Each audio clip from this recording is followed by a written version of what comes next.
Howdy, and welcome to LeeReads, where I talk about the books I've been reading and enjoying lately. In this video, I want to talk about the books that I am drawn to when I think of the fall season. And that could be just because of the atmosphere of the book, or because the book may be a little bit more creepy than the books I normally read, because I normally don't read too much horror. I want to start out though with two books that are more like comfort reads. It's like I want to read them every year, September or October time, when we get when that first cold front comes in and we get that little tiny chill in the air that by the end of a Texas summer we're all so desperate for. And that book is The Fellowship of the Ring, the first part of The Lord of the Rings by J.R.R. Tolkien. I think this is because the hobbits set out on their journey to Rivendell in the fall, in September, October time, and it's just the perfect time to just go on that adventure with them.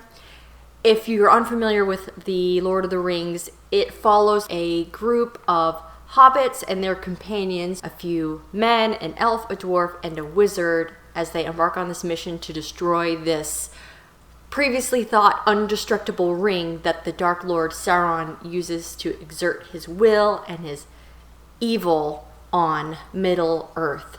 And throughout the way, we encounter such epic world building. Some people may be intimidated by the length of the novel, and yes, it is written in a slightly older writing style, but don't let it intimidate you. There are many gems to be found within these pages, and if you have never tried to read the story of Frodo and Sam and the others, I highly recommend that you give it a try. And they embark on their adventure in the autumn, and perhaps you should too. The next is another personal favorite that I always want to read in the fall, The Eye of the World, the first book of The Wheel of Time by Robert Jordan. It's the chosen one epic fantasy trope. These villagers from the Two Rivers must flee their village with the help of a wizard character and her bodyguard because the Dark One is after them. One of them is the chosen one, and in this first book you're not quite sure which one that is. It does become clear in subsequent novels, but in this novel it's really just the villagers on the run trying to get to a place of safety and how events transpire from there. I think the magic system is very interesting, especially like the guiding, the warder, the bodyguard thing. And when this was written in the 90s, this became foundational for a lot of more modern day fantasy. The first book starts in the depth of a long winter. It's still winter when it should be spring, and because of kind of that cold description and cold atmosphere, it's always one that I want to pick up in the fall. Next, a science fiction recommendation. It's a little bit harder to evoke the feeling of autumn in science fiction because the settings are so wildly different. But in this novel, it's really kind of the characters of the alien species that evoke that feeling for me. Children of Time by Adrian Tchaikovsky. The premise of this novel is that humans want to develop planets for humanity to expand to, and a scientist on the mission wants to launch a virus down onto this planet to speed the evolution of primates so she can basically control them, become their god. She wants to play God a little bit. But the experiment goes wrong, and the virus doesn't accelerate the evolution of primates. It accelerates the evolution of something else. And in this novel, you are following snapshots of time as this species that I don't want to say because I don't want to spoil. You're watching their civilization become something grand and very unique.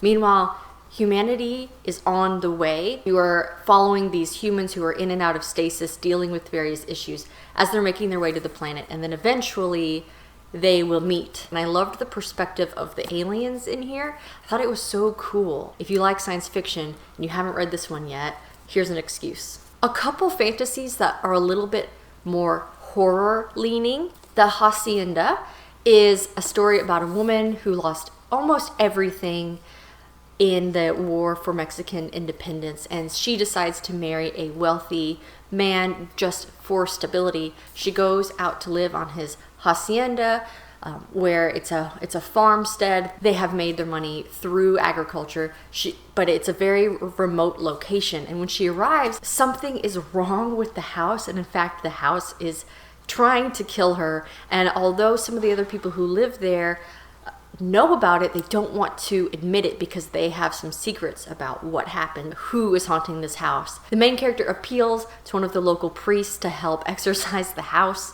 and this priest has power of his own, and so they're kind of tackling this house together. Very suspenseful, very gothic. The book is presented as Mexican Gothic meets Rebecca. A young adult fantasy is Small Favors. This is a small town feel novel where the main character and her family are beekeepers. They survive by selling their honey. And when a group of villagers from this town go to the nearby city to get supplies for the winter, something horrible happens to them. What is this new danger that is lurking outside the village? And as we're reading the story, we're realizing that the danger isn't really lurking anymore. It has infiltrated in, it's trickled in, and things are starting to go wrong. And it just sits with you, kind of that chill up the back of your neck as you're reading. There's nothing overtly horrific in here. It's just really great at building that suspense as, you know, these strangers arrive and things start going a little bit wrong. It's really good. If you like young adult fantasy and are interested in a touch of that horror suspense, you should read Small Favors. Okay, now on to fantasy that isn't really creepy or anything. It just does a really good job at evoking that fall atmosphere, primarily through the setting. The first is A Far Wilder Magic. This is a story about alchemy. It follows the daughter of a very notorious alchemist who meets this young scholar who is desperate to be trained in alchemy. But when he arrives at their town, he learns that the mother is not there, and the daughter wants nothing to do with him because she wants nothing to do with alchemy because of what it's done to her family. But they end up teaming up together to join this hunt. You need a hunter and an alchemist. If they win, they will earn more than just the prize money. They will actually win this very rare alchemical object that they each want to use in different ways to better their situation. I liked the atmosphere, I liked the alchemy, and also the interplay of the characters. Their goals are in direct conflict, and yet this relationship builds between them. Tension there and how it's resolved, I really enjoyed. An adult fantasy that evokes that autumnal feeling through the setting is Justice of Kings. Justice of Kings follows this man, Justice Von Vault, who is empowered by the Emperor to wield this special type of magic he has in order to make sure the Emperor's laws are being upheld. There's a lot of tension out in the countrysides because the emperor is sort of imposing this newer religion, and the folks who follow this older religion are resistant to that. As a justice, Von Vault can investigate if someone's broken a law. If they have, he can render punishment, which may even be execution. The story is told through the perspective of his young clerk. The way that she views this justice and the work that they're doing and the life that they lead is such an interesting spin on the story. They get to this city where a lord's wife has been murdered, and as they start investigating, they learn that this isn't just some isolated thing. There's a deeper plot brewing. People in higher positions of power are pulling strings, and they're all kind of caught in it. At the end of the story, I was desperate to know what happens next. I think this is a really exciting first book of a trilogy. I don't know when the next one comes out, but I hope it's soon. And I should mention, the reason it feels like fall to me is because of the setting. It's more of a traditional medieval style setting, down to like the coldness and of the countryside and the food that they're eating. And so just that experience that you have as you're reading, I feel is perfect for the fall. And last is a book that I recently read. I just did a reading vlog about it. It is an adult dark fantasy. If you like to read something a little bit more dark in the fall, this one's perfect for you.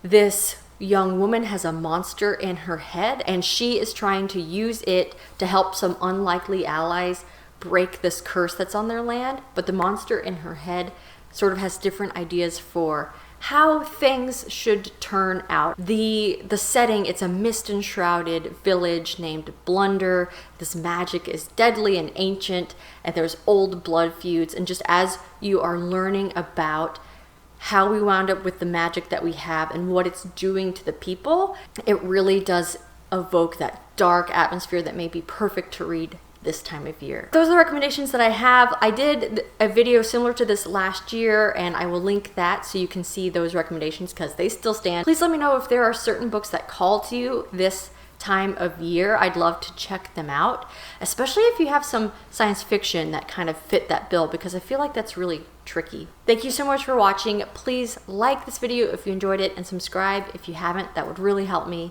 And as always, don't forget to support your local library. Thanks. Bye.